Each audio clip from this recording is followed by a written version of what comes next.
In the sweltering summer of 1954, Memphis was a city on the cusp of change, where segregation held tight like a vice and dreams were often stifled before they could take flight. It was here, in this city of contrasts, that a young man named Elvis Presley began an unexpected journey that would shake the foundations of music forever. Little did anyone know, including Elvis himself, that his life was about to take a dramatic turn, one that would forever link his name with revolution and rock and roll. Elvis was not your typical teenager. At 17, he was already working a steady job at Crown Electric, doing mundane tasks on an assembly line, earning $3 an hour. But his heart was elsewhere. Music was his escape, his passion, and his secret dream. He'd often sneak away from his truck-driving gig to visit Sun Records, a small record shop on Union Avenue, hoping to catch a break. It was at Sun Records that Elvis would first step into the life of a musician, albeit unaware of the monumental path ahead. Elvis's encounters with Sam Phillips, the owner of Sun Records, were casual at first.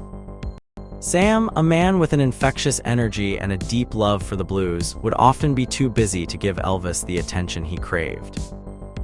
Yet, it was this very determination that kept Elvis coming back.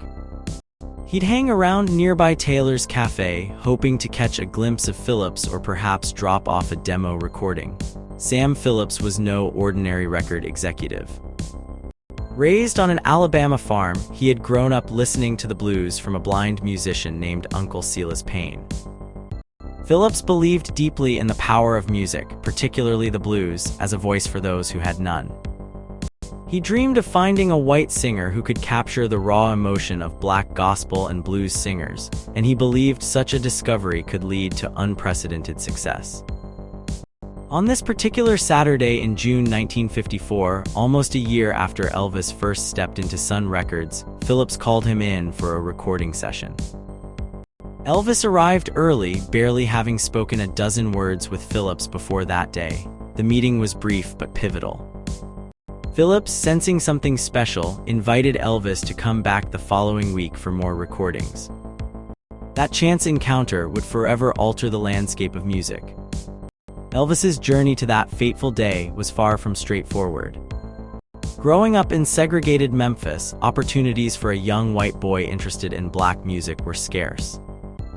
His parents, though not supportive of his musical ambitions, had encouraged his electrician apprenticeship, seeing it as a stable career.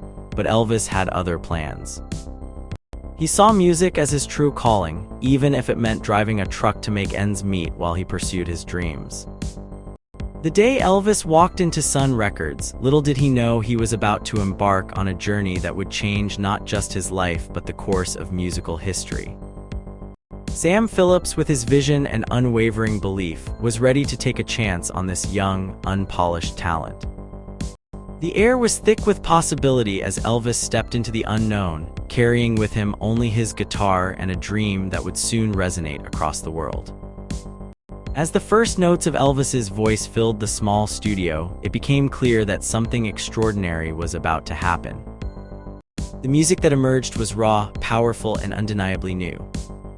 It was the fusion of country, blues, and gospel, a sound that would captivate audiences and set the stage for the rock and roll revolution. In that moment, a boy from Memphis became the unlikely catalyst for a cultural shift that would echo for generations. Elvis's journey from an electrician's apprentice to a musical icon began with a simple phone call and a shared passion for music. It was a chance encounter that would prove anything was possible for a young man with a dream and the courage to chase it. As the first tracks were cut and the seeds of a legend were sown, the world was about to witness the birth of a new era in music, one that would forever change the way people listened, danced, and felt. In July 1954, in the sweltering heat of Memphis, something significant was brewing in a small recording studio. This was a time when music was evolving, and new sounds were emerging from the city's vibrant culture. Elvis Presley, a young man with a unique voice and an unshakable dream, was about to take a pivotal step in his career. That Sunday, July 4th, was a typical humid day in Memphis, but for Elvis, it was anything but ordinary. Instead of attending church like he usually did, he found himself in a situation that could change everything. It all started when an urgent call came in for him to meet at Scotty Moore's home. There he was introduced to Bill Black, a bass player, and Scotty's new wife, Bobby. Though Bill wasn't playing that day, the atmosphere was electric with possibilities. Scotty Moore, a man with a wealth of experiences despite his young age, had just returned from the Korean War and was now juggling a family, a band, and a day job fixing hats. Despite his busy life, he exuded a calm and unassuming demeanor. The meeting was set to explore whether Elvis could bring something special to the music world, something that Sam Phillips, the owner of Sun Records, had been searching for. As Elvis met Scotty and Bill, it was clear that these men were not just musicians but also kindred spirits in a city where music was a way of life. The trio, along with Sam Phillips, gathered in the small studio that would soon echo with revolutionary sounds. The air conditioning was non-existent, making the room sticky and uncomfortable, but the energy was palpable. Phillips, a man known for his innovative approach to recording, was eager to capture Elvis's unique sound. He had heard something in Elvis's voice, something that didn't quite fit the mold of traditional music. As they began to play, it became clear that while the musicians were skilled, they were also below average in Phillips' eyes. This wasn't about technical perfection, it was about capturing a raw, authentic feel.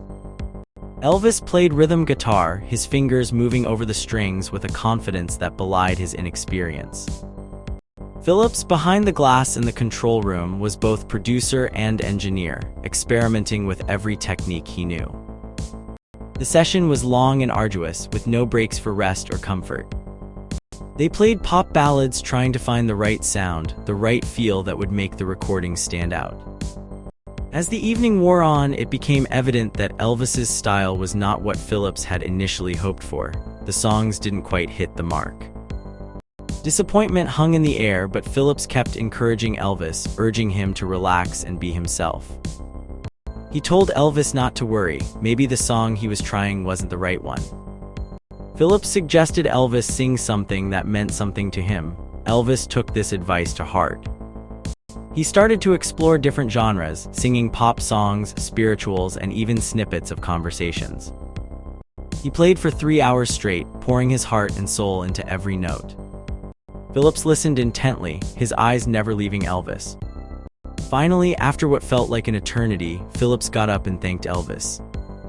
"You did fine, Elvis, just fine, let me think about it," he said.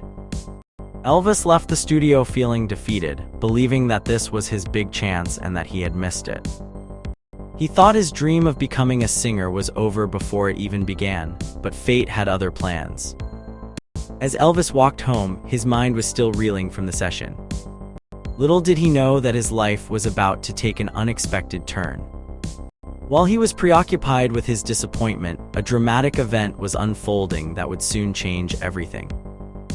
In the same week, a plane crash in Alabama took the lives of 2 members of the Blackwood Brothers, a gospel quartet that the Presleys had admired. This tragedy struck close to home for Elvis, who was left to grapple with questions of fate and purpose. As he drove to the funeral, he couldn't shake the feeling that there was a reason behind such tragedies. During the funeral, Elvis was immersed in the powerful hymns sung by other choirs, reflecting on the mysteries of life and death. It was on this somber day that he received an unexpected call from Gladys, his friend who had introduced him to Scotty Moore. Gladys informed him that Scotty had arranged an audition with Sam Phillips, and this time, it was to be with Scotty and Bill Black in the studio. Elvis's heart raced as he made his way back to the studio. This time, there was a glimmer of hope. As he entered the studio, he found Scotty and Bill waiting for him, along with the ever-present Sam Phillips. Despite the earlier disappointment, Elvis was determined to make this session count. The session that night would prove to be a turning point. Phillips, still eager to capture Elvis's unique sound, pushed them to keep playing, experimenting with different styles and rhythms. The atmosphere was tense, but filled with a sense of possibility. Elvis played with a newfound confidence, feeling the music flow through him like never before. Though the session was long and challenging, something special began to take shape. Elvis's raw talent and emotive voice started to shine through, even if it wasn't immediately clear to Phillips. The recordings were far from perfect, but they captured something authentic, something that could resonate with listeners.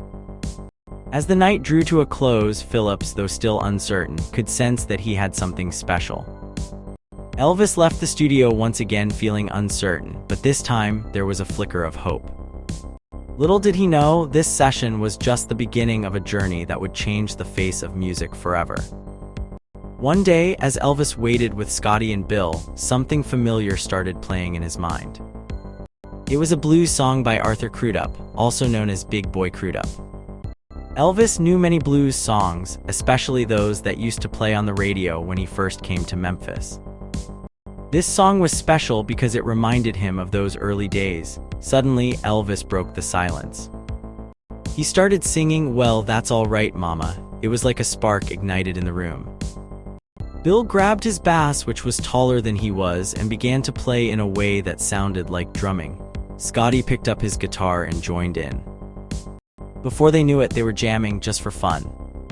Sam, who was in the control room, heard them and came running. "What in the world are you doing in there?" he asked. Scotty explained they were just messing around. Sam listened and said, "It doesn't sound bad. Figure out what you're doing and let's make it sound good." This was the start of something big. They practiced and tried different ways to play the song. Sam gave them advice. "Keep it honest," he said to Scotty. "Just sing from the heart, Elvis, that's your strength." After some tries, they settled on a simple plan. Elvis would play the guitar and sing first, then Bill and Scotty would join in. Sam listened closely as they recorded. He knew this was special. The song wasn't just blues or country, it was something new. After recording, Scotty asked what they had made. Bill, always the optimist, joked, "If we play this, they'll throw us out of town." They knew their record was different. It didn't fit into any one category, blues, country, or pop. It was unique. The next day, they returned to the studio to record another song to pair with "That's All Right." They tried Blue Moon, but couldn't make it work. Days passed and they were unsure what to do next. Meanwhile, Sam played "That's All Right" for Dewey Phillips, a local DJ who loved both black rhythm and blues and country music. Dewey was like a friend to Sam, and he trusted Dewey's opinion. When Dewey announced he would play the song on his show, Elvis felt a mix of excitement and fear. He listened to the radio, hiding in a movie theater, worried people would laugh. Dewey called Elvis on the radio to talk about the song. Elvis was nervous but went along. Dewey asked him about himself, where he was from, and what school he attended.